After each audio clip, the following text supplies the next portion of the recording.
Primera Tesalónica 4, versículos 1 y 2, dice así la palabra de Dios. Por lo demás, hermanos, os rogamos pues y os exhortamos en el Señor Jesús, que como habéis recibido de nosotros instrucciones acerca de la manera en que debéis andar y agradar a Dios, como de hecho ya andáis, así abundéis en ello más y más. Pues sabéis qué preceptos os dimos por autoridad del Señor Jesús. Todo cristiano que tome en serio su cristianismo se arriesga a ser etiquetado como fanático. No voy a preguntar a cuántos de ustedes aquí alguna vez en su vida cristiana le han llamado fanático, pero estoy seguro que probablemente muchos de ustedes levantarán la mano. Ahora, ¿saben lo triste de esto, mis hermanos? Que no solo el mundo incrédulo suele etiquetar a cristianos que toman en serio su vida cristiana como fanáticos, sino que a veces eso ocurre dentro de la iglesia. Dentro de aquellos que profesan ser creyentes.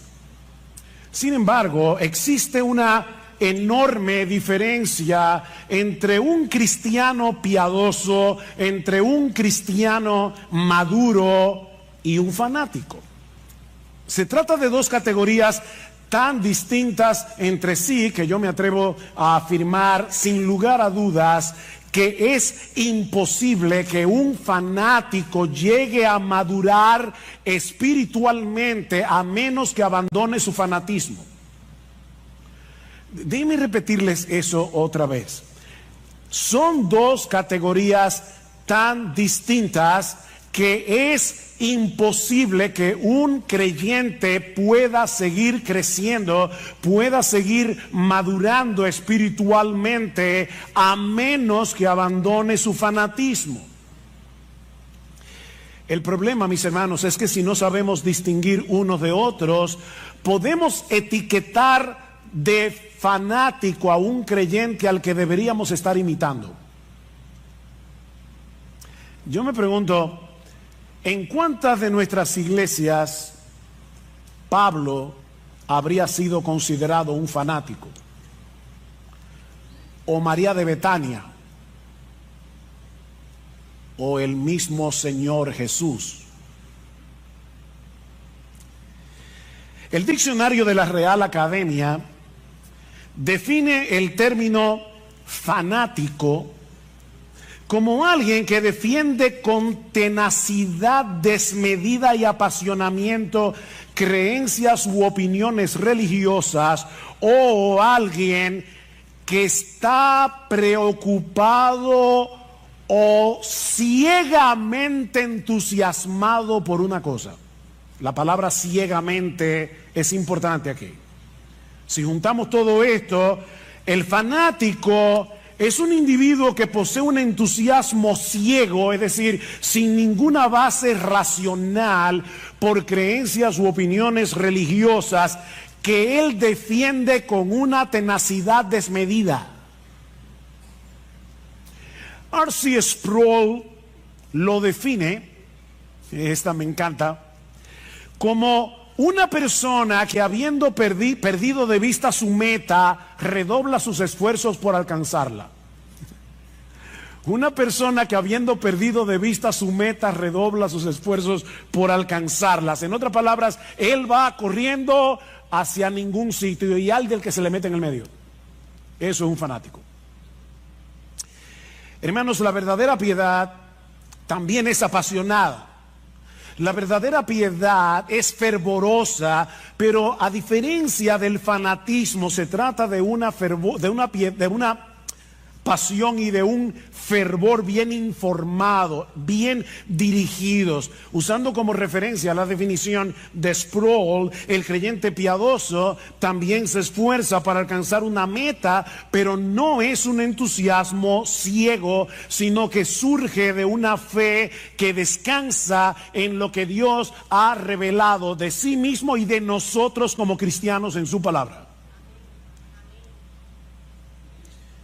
Este creyente, y yo espero poder estar hablando de ti esta mañana.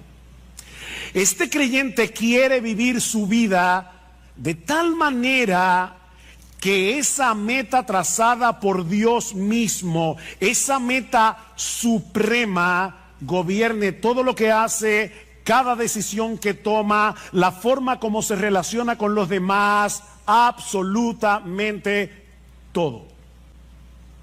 Ahora, ¿cuál es esa meta? Trazada por Dios. O déjame ponértelo de otra manera. Si tú eres cristiano, si tú profesas ser cristiano, ¿qué es lo que Dios quiere de ti? Bueno, lee otra vez conmigo el versículo 1. Por lo demás, hermanos, os rogamos pues y os exhortamos en el Señor Jesús, que como habéis recibido de nosotros instrucciones acerca de la manera en que debéis, no es una opción, no es una sugerencia, en que debéis andar y agradar a Dios, como de hecho ya andáis, así abundéis en ello más y más. La meta suprema del creyente, es decir, la tuya, si tú eres cristiano, es vivir para agradar a Dios. La meta suprema del cristiano es vivir para agradar a Dios.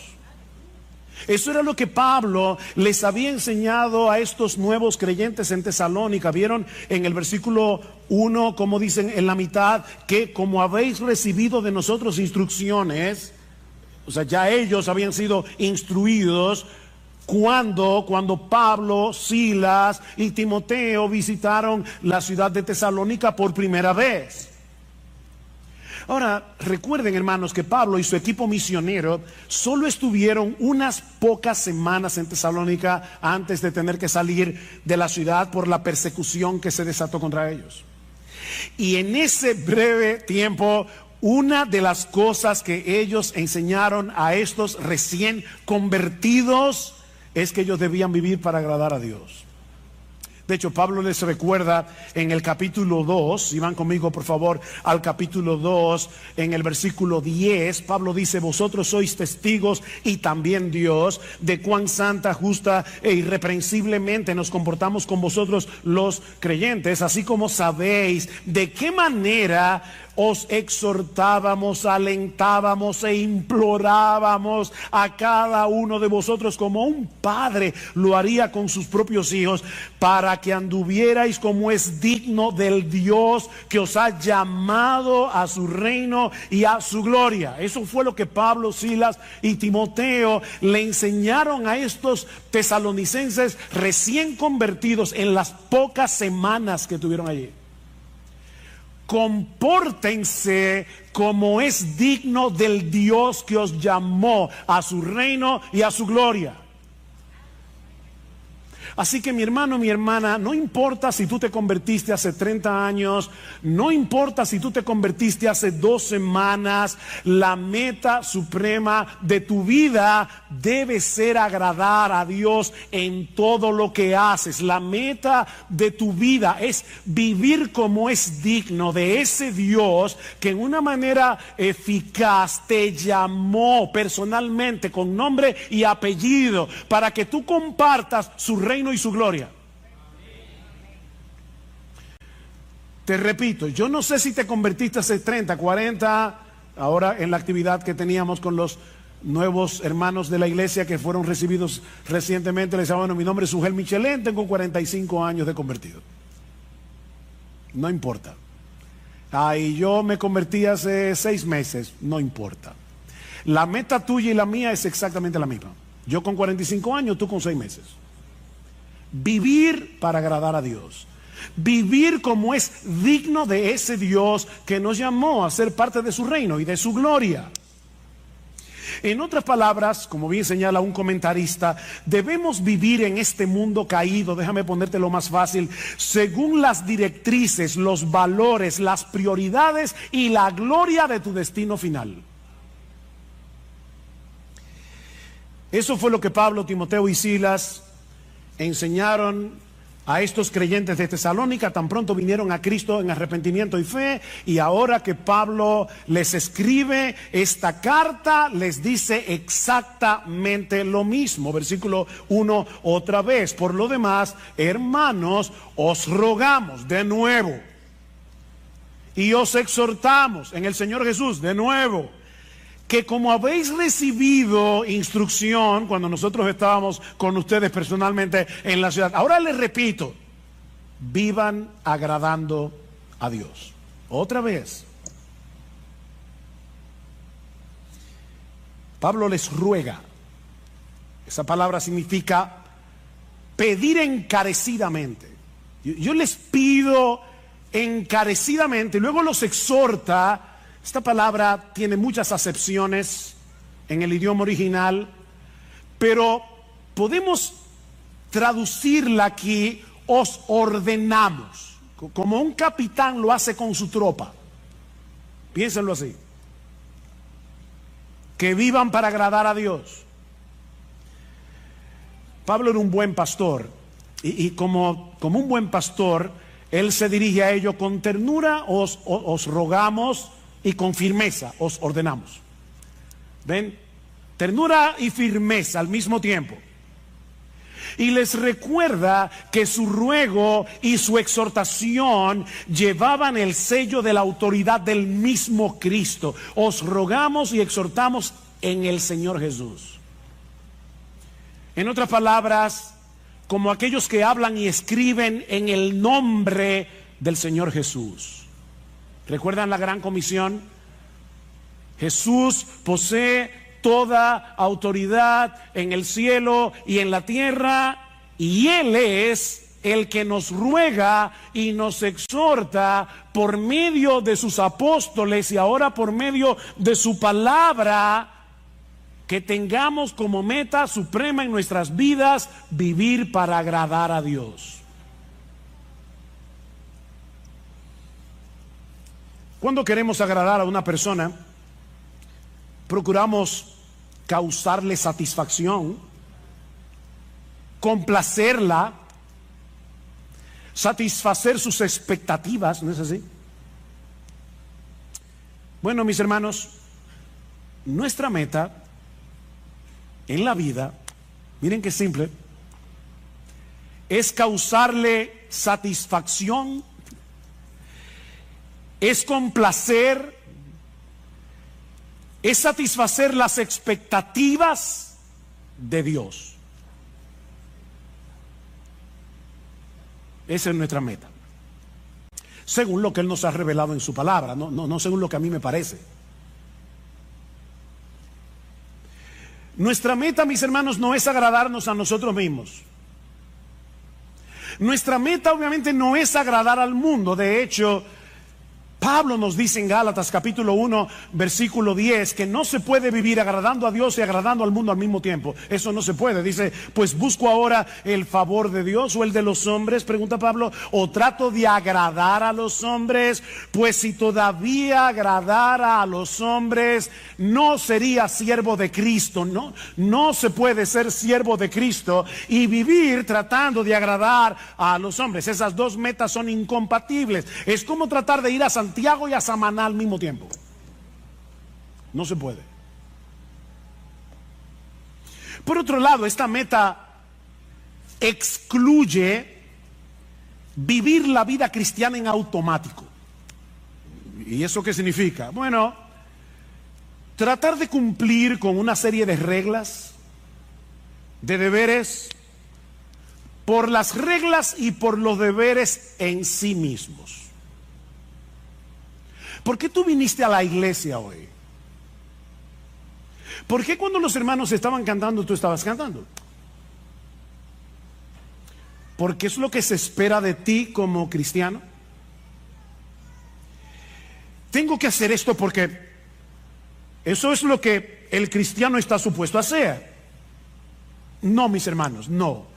Hacemos lo que hacemos y dejamos de hacer lo que dejamos de hacer porque nosotros queremos agradar a Dios. Debiste haber venido a la iglesia porque a Dios le agrada que tú vengas. A Dios le agrada que tú vengas. Y eso hace toda la diferencia del mundo entre un fariseo y un cristiano. Entre un legalista y un cristiano.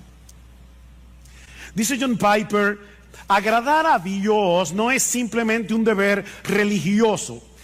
Dice John Piper, agradar a Dios no es simplemente un deber religioso. Es la esencia misma de la vida humana. O sea, oigan esto, hermanos, una persona, un ser humano que no está viviendo para agradar a Dios es como un reloj que no da la hora. Amigos que nos visitan de verdad, lo que voy a decir ahora no quiero sonar ofensivo, así que voy a tratar de ser lo más dulce, tierno, tranquilo que yo pueda. Una persona que no vive para agradar a Dios no sirve para lo que fue creado.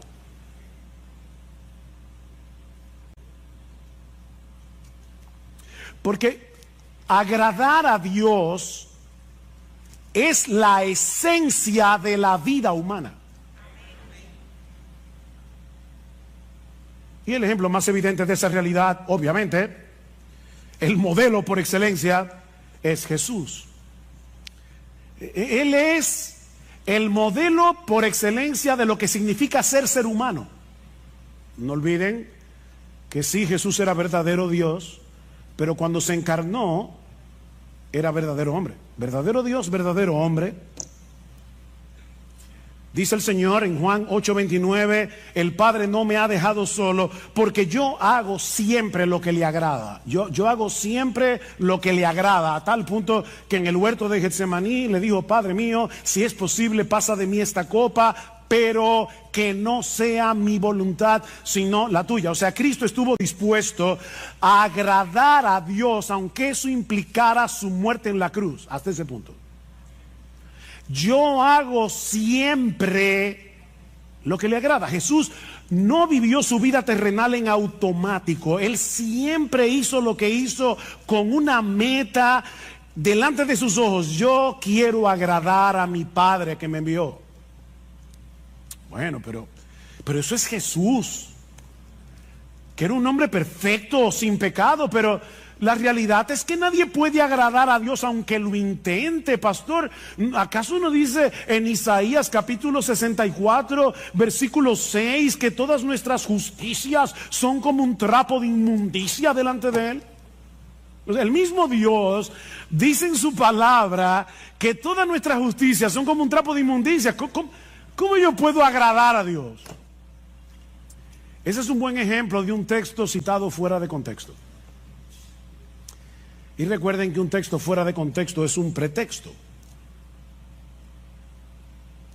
Si tú lees con cuidado los capítulos que rodean Isaías 64:6, te vas a dar cuenta que Dios está hablando aquí de aquellos que presentaban sus sacrificios sin estar acompañados de una fe sincera y sin tomar en cuenta lo que Dios había prescrito en su palabra acerca de estos sacrificios. En otras palabras, estos israelitas pensaban que el mero hecho de practicar un ritual, el mero hecho de presentar un sacrificio y presentarlo como les diera la gana, eso era suficiente.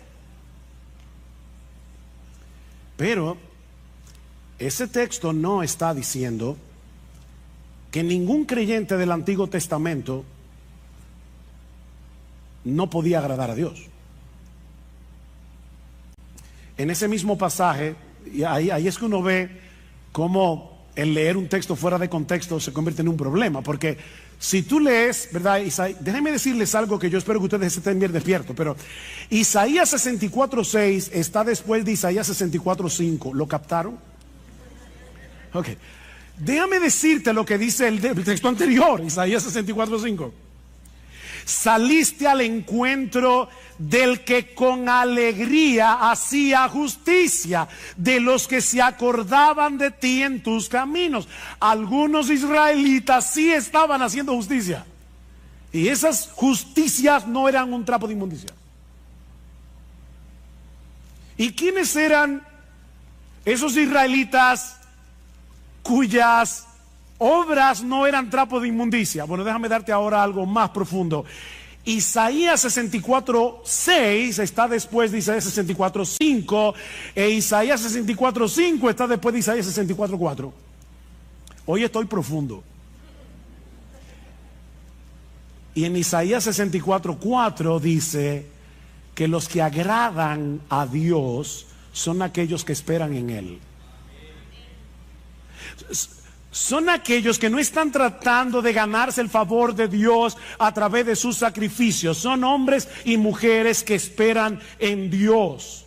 De manera, mis hermanos, que si tú le estás predicando el evangelio a una persona que está tratando de ganarse la salvación, que está tratando de ganarse el cielo, está tratando de ganarse el favor de Dios a través de sus obras y no por medio de la fe, tú puedes citarle sin problemas Isaías 64:6 y decirle: ay, lamento decirte que todas tus obras de justicia son como un trapo de inmundicia delante de Dios. No te sirven para nada. Pero si estamos hablando con un creyente justificado solo por gracia, solo por Cristo y solo por medio de la fe, que en dependencia del Espíritu Santo está tratando de agradar a Dios, este versículo no aplica. No aplica. En el mismo texto en el que Pablo dice que la salvación es por gracia, por medio de la fe y no por obras, para que nadie se gloríe, Pablo termina diciendo que somos hechura suya, creados en Cristo Jesús para buenas obras, las cuales Dios preparó de antemano para que anduviésemos en ellas. El cristiano no está tratando de agradar a Dios para ganarse algo, no está tratando de agradar a Dios para ganarse el cielo, para ganarse su favor, sino porque ya fue favorecido de pura gracia, aunque él no lo merecía, porque él confió en la persona y la obra de Cristo. Este creyente quiere vivir para agradar a Dios, dependiendo de la misma gracia que lo salvó. ¿Ven? Él es salvo por gracia, obediente por gracia, hace buenas obras por gracia. Él está dependiendo de la misma gracia que lo salvó. 1 Corintios 15:10, Pablo dice: por la gracia de Dios yo soy lo que soy. Su gracia no ha sido en vano para conmigo. O sea, su gracia ha estado operando en mí para que yo haga todo lo que hago. Es su gracia. En otras palabras, yo quiero convencerte en esta mañana de que tú puedes agradar a Dios. Podemos agradar a Dios porque ya Dios nos capacitó para agradarlo y puso en nosotros por su Espíritu el deseo de hacerlo. Nos capacitó y nos motiva.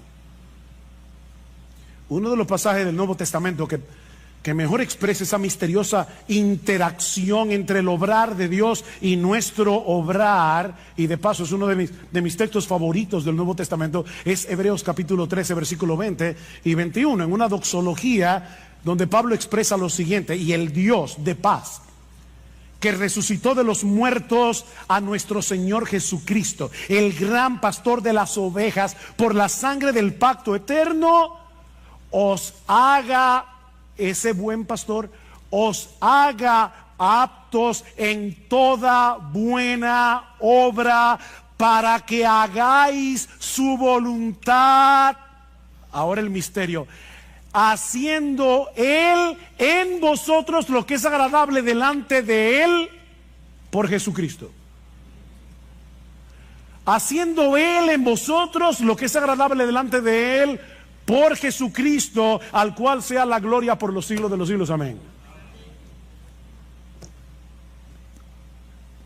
Nuestro gran pastor no solo derramó su sangre por nosotros en la cruz para el perdón de nuestros pecados, sino que ahora Él continúa fortaleciéndonos, Él continúa capacitándonos internamente, Él continúa manteniendo viva nuestra fe para que podamos hacer lo que es agradable para Dios. Insisto en lo de la fe porque la Biblia dice en Hebreos capítulo 11, versículo 6, que sin fe es imposible agradar a Dios. Él está obrando en nuestro obrar.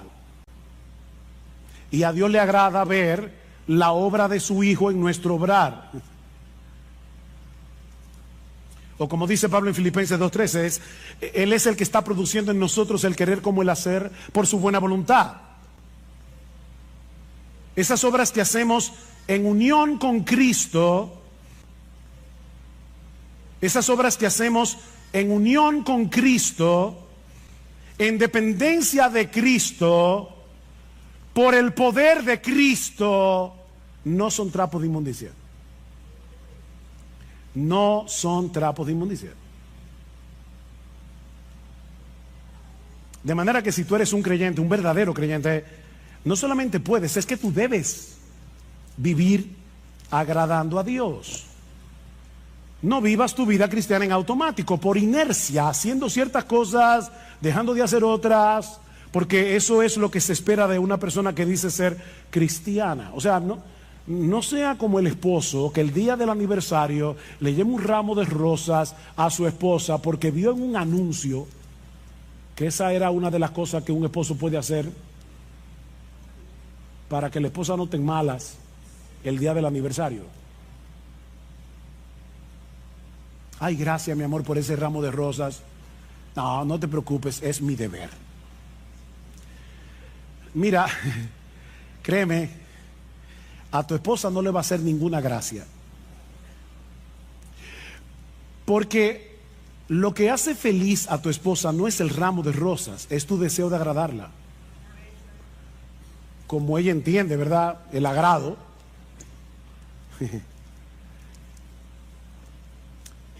Bueno, en un grado infinitamente superior,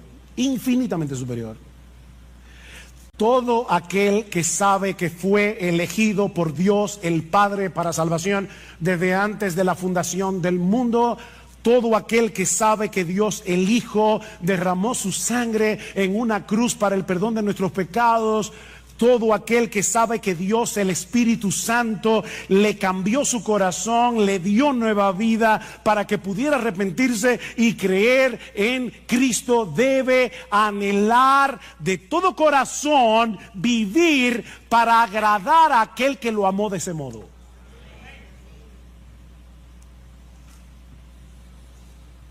¿Y cómo luce esa vida que agrada a Dios?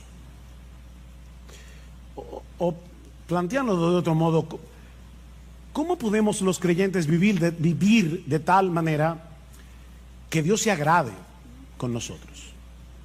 Bueno, en el resto del pasaje, hasta el versículo 12, Pablo va a decir algunas cosas que vamos a estudiar más adelante. Eso incluye la pureza sexual, versículos 3 al 8. Una de las cosas que vamos a ver allí es cómo nosotros podemos vencer la impureza sexual, la inmoralidad sexual. Pablo habla de eso en ese texto. Pero la pureza sexual es algo que agrada a Dios. En los versículos 9 al 10 vemos que el amor entre los hermanos es algo que agrada a Dios. Y ahora sorpréndete, en los versículos 11 y 12 vemos que a Dios le agrada ver a una persona siendo responsable en su trabajo. ¿Tú sabías eso? Que cuando tú eres responsable en tu trabajo, a Dios le agrada eso. Eso lo vamos a ver en el texto. Yo no me estoy inventando nada.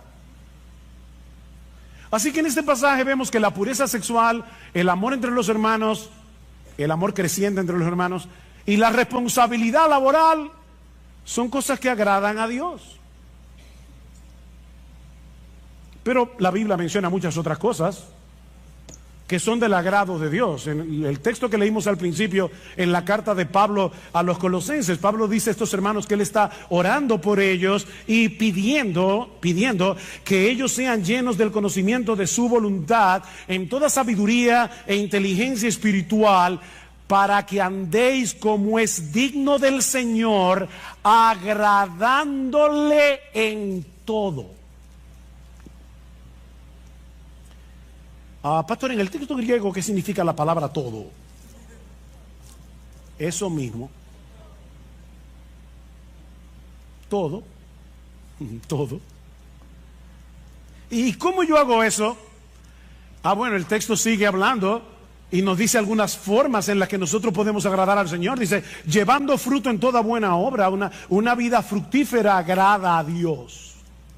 Sobre todo el fruto del Espíritu Santo, que es desarrollar en nosotros el carácter de Jesús, ¿verdad? Amor, gozo, paz, paciencia, benignidad, bondad, fe, mansedumbre, templanza. En la misma medida en que tú te pareces más a Jesús y menos a ti, Dios se agrada.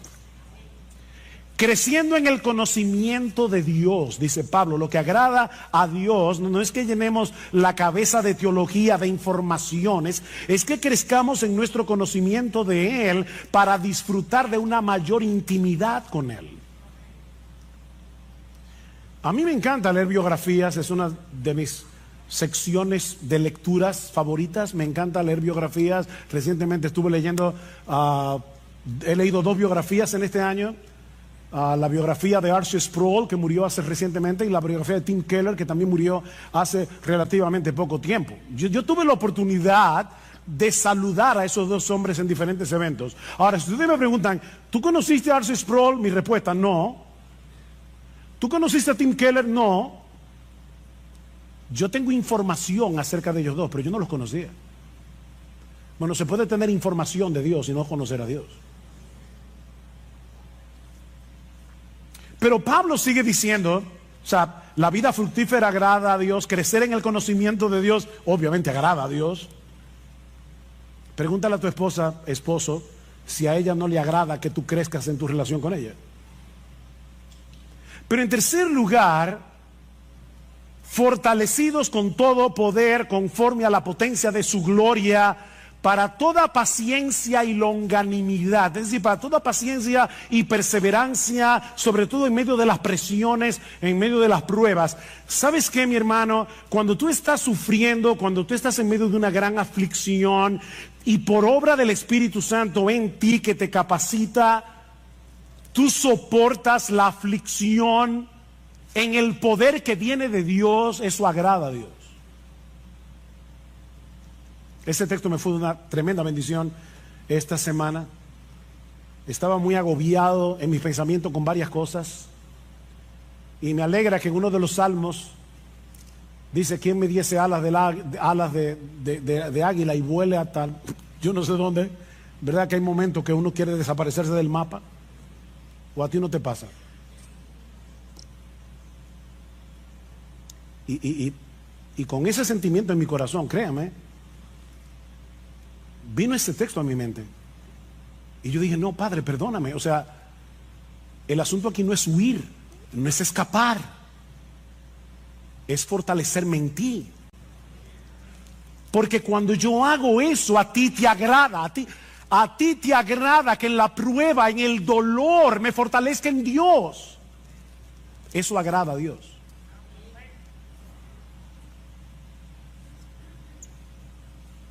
Y sigue diciendo, con gozo, dando gracias al Padre que nos hizo aptos para participar de la herencia de los santos en luz. En otras palabras, una vida gozosa y agradecida agrada a Dios. Una vida con gozo y con gratitud agrada a Dios. Y créanme, hermano, yo podría seguir citando texto tras textos. Pablo dice en Romanos capítulo 12 versículo 1 que presentar nuestros cuerpos en sacrificio vivo sobre la base de lo que Cristo hizo por nosotros en el Evangelio. Os rogamos por las misericordias de Dios. Cuando presentamos nuestro sacrificio, nuestro cuerpo en sacrificio vivo, eso agrada a Dios. Romanos 14 y 18 Dice que cuando nosotros restringimos nuestra libertad cristiana por amor al hermano débil, eso agrada a Dios. Dice en Romanos 14, 18, dice, porque el que en esto sirve a Cristo, o sea, en restringir tu libertad, yo sé que yo puedo hacer esto, pero aquí está mi hermano débil, puedo llevarlo a él a pecar, me voy a restringir de mi libertad. Dice Pablo, el que en esto sirve a Cristo agrada a Dios. Y más adelante en Romanos 15 dice, cada uno de nosotros agrade a su prójimo en lo que es bueno para edificación, porque ni aun Cristo se agradó a sí mismo. El Hijo de Dios, el que sí podía vivir para agradarse a sí mismo porque es Dios, decidió no agradarse a sí mismo. Y porque Cristo decidió no agradarse a sí mismo, es porque tú eres salvo. Porque si hubiese querido agradarse a sí mismo, no habría ido a la cruz. Y ahora Pablo está diciendo, mira a Cristo y vive así. Hijos, niños y jóvenes, obedecer a vuestros padres agrada a Dios. Hijos, niños y jóvenes, obedecer a vuestros padres agrada a Dios. Colosenses capítulo 3, versículo 20 dice, hijos, obedeced a vuestros padres en todo, porque esto agrada al Señor. La próxima vez que tus padres te pidan algo que no te agrade hacer, no piensa en este momento, lo que mi papá me está pidiendo no me agrada, pero a Dios le agrada que yo obedezca, a menos que sea un pecado. A Dios le agrada que andemos en comunión con Él. Es interesante que en Génesis capítulo 5 versículo 22 dice que Enoc anduvo con Dios. Ustedes conocen ese texto. Pero en la versión griega del Antiguo Testamento, conocido como la Septuaginta, dice que Enoc agradó a Dios. O sea, donde dice que Enoc anduvo con Dios, la Septuaginta dice agradó a Dios. Y luego el autor de la carta a los Hebreos, basándose en este texto, dice, por la fe Enoc fue traspuesto para no ver muerte, y no fue hallado porque lo traspuso Dios. Y antes que fuese traspuesto, tuvo testimonio de haber agradado a Dios. ¿Ven que se puede agradar a Dios? Dios no le dijo a Enoc, eso es trapo de inmundicia. No, no, no.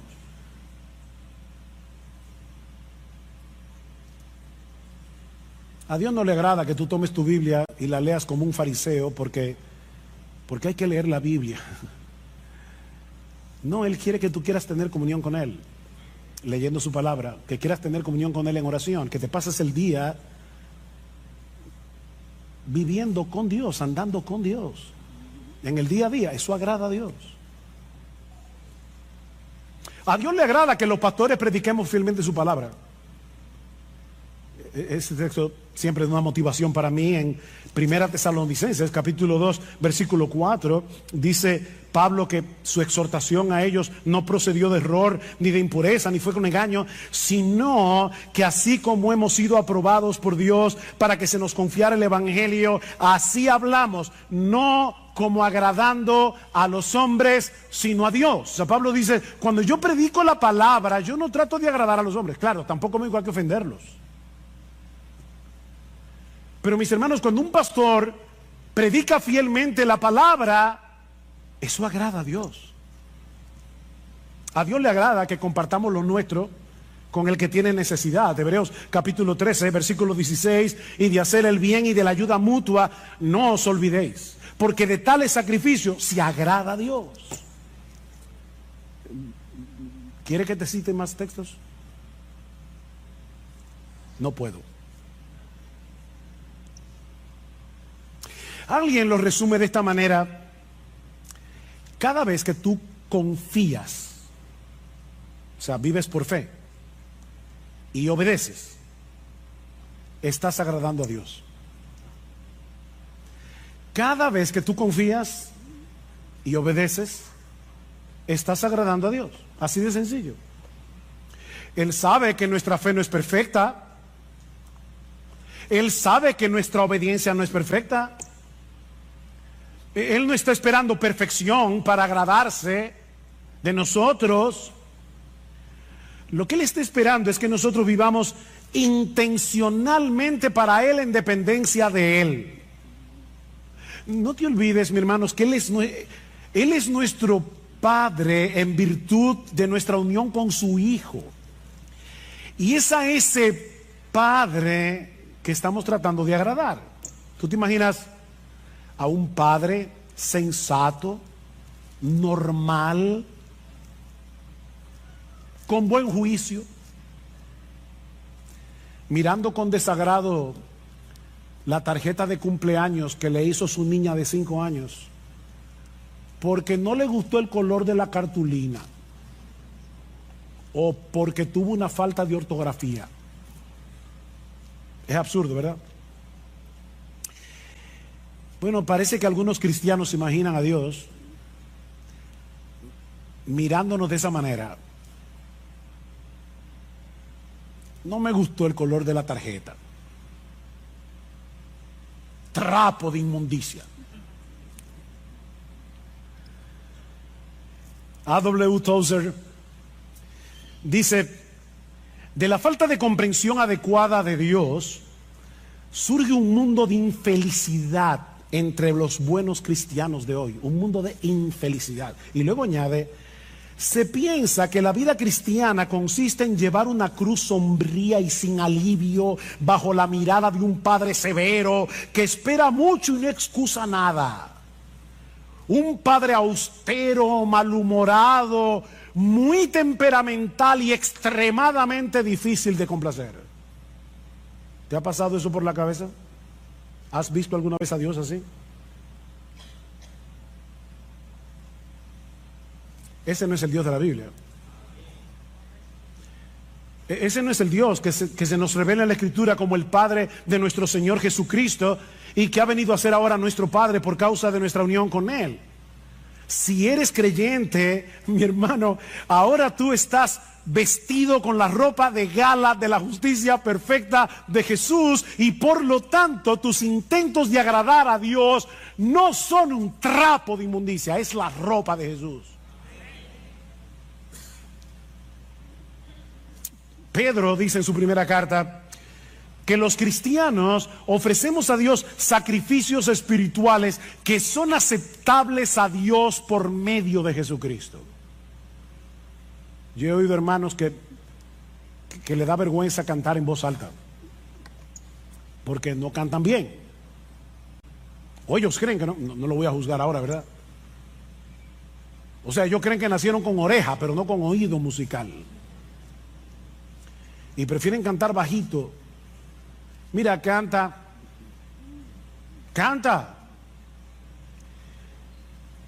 Que tus gallos y tus desafines son lavados por la sangre de Jesús antes de que lleguen al oído del Padre. Tus sacrificios espirituales son aceptables delante de Dios por Jesucristo. Ahora, no me malentiendan, yo no estoy diciendo que podemos darle a Dios cualquier cosa y vamos a esperar que Él se contente con eso. No, yo no estoy diciendo eso. Lo que estoy diciendo, mis hermanos, es que tú y yo, si somos cristianos, debemos entregarle toda nuestra vida viviendo intencionalmente para agradarle a Él, pero sabiendo de antemano que la perfección de Jesús cubrirá todas nuestras imperfecciones. Eso es lo que estamos diciendo. Pero vive para agradar a Dios.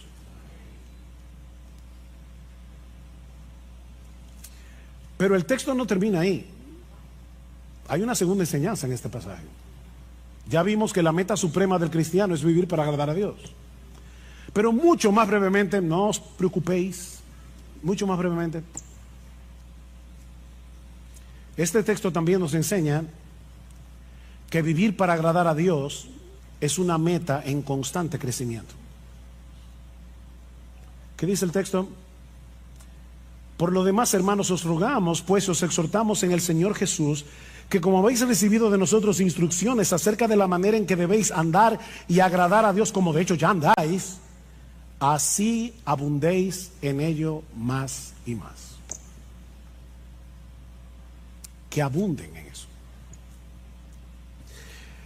La iglesia en Tesalónica era inusual en muchos sentidos. Estos creyentes estaban en un medio sumamente hostil para el cristianismo, rodeados de paganismo y de inmoralidad. Imagínense un grupo de nuevos creyentes en Nueva York, en el Bronx, pleno Manhattan, o en la ciudad de Londres, o cualquiera de esas ciudades súper secularizadas del día de hoy. Así era Tesalónica.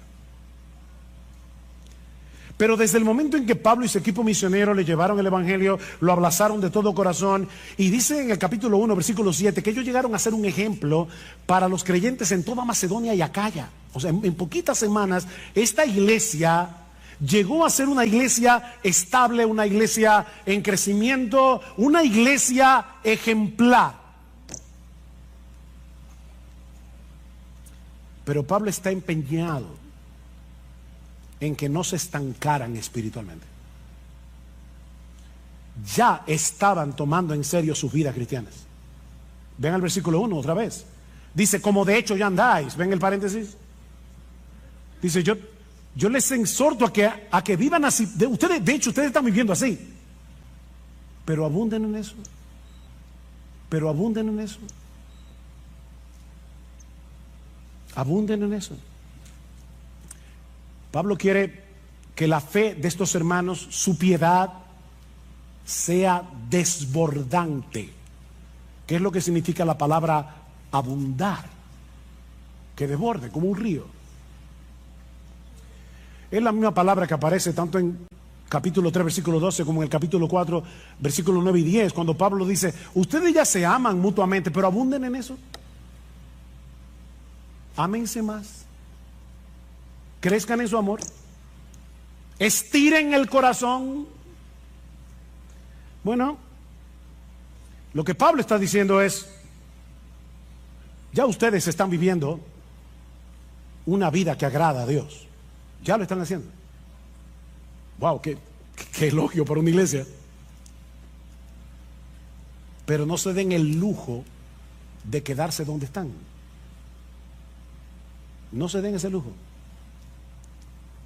Iglesia Bíblica del Señor Jesucristo. La vida cristiana es una vida en constante crecimiento. ¿Saben por qué? Porque la meta es llegar a ser igualitos a Jesús. Y eso nunca va a pasar de este lado del cielo. La meta es parecernos a nuestro precioso Señor.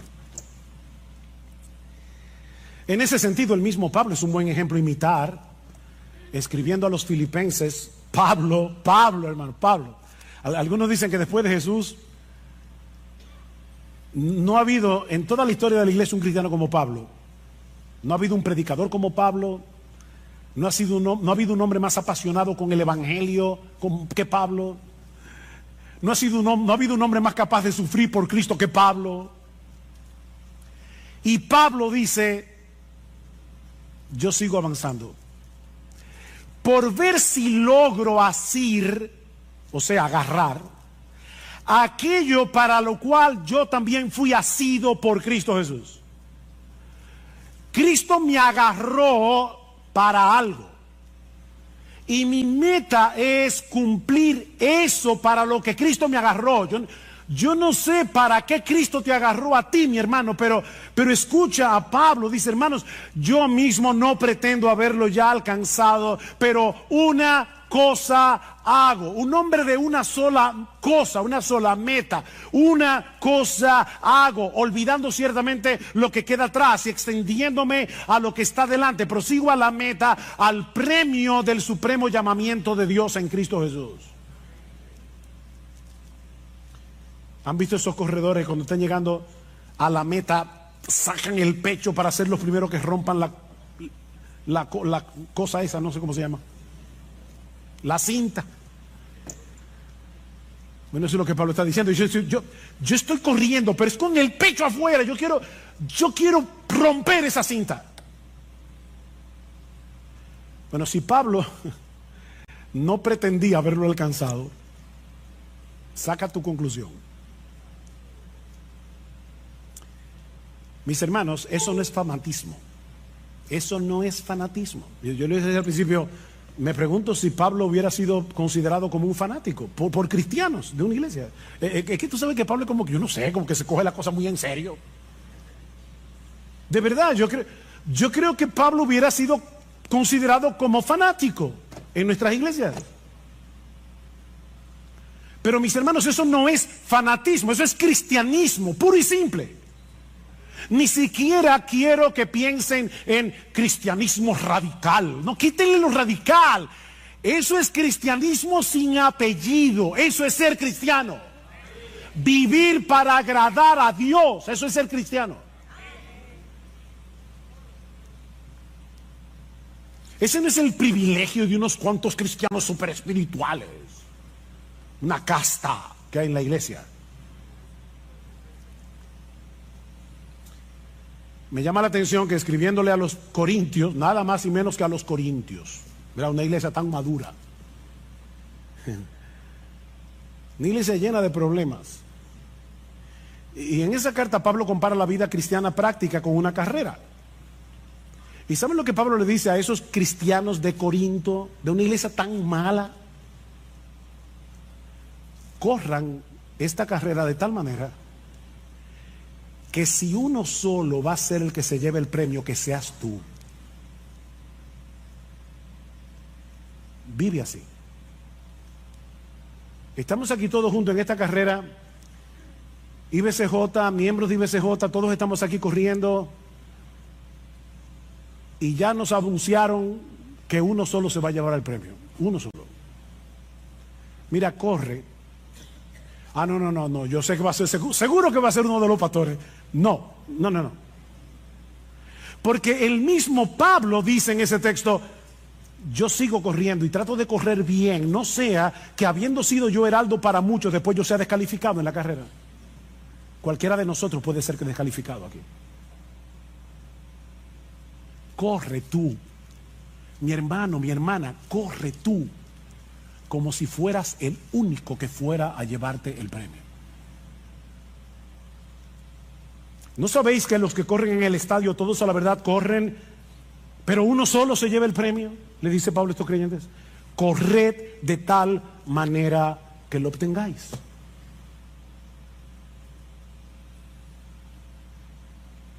De nuevo, mi hermano, mi hermana, yo no sé cuántos años tienes que te convertiste al Señor. ¿10 años? ¿30 años? ¿45 años? ¿15 días? ¿Fue ayer? La meta suprema de tu vida no puede ser otra que procurar intencionalmente agradar a Dios en todo lo que haces. No para ganarte nada de Dios, no para ganarte su favor, no, sino porque ya fuiste favorecido gratis por causa de Jesús. Alguien dijo, y me encanta esta frase, la he repetido otras veces en este púlpito: no trates de impresionar a Dios, que ya Cristo lo impresionó por ti.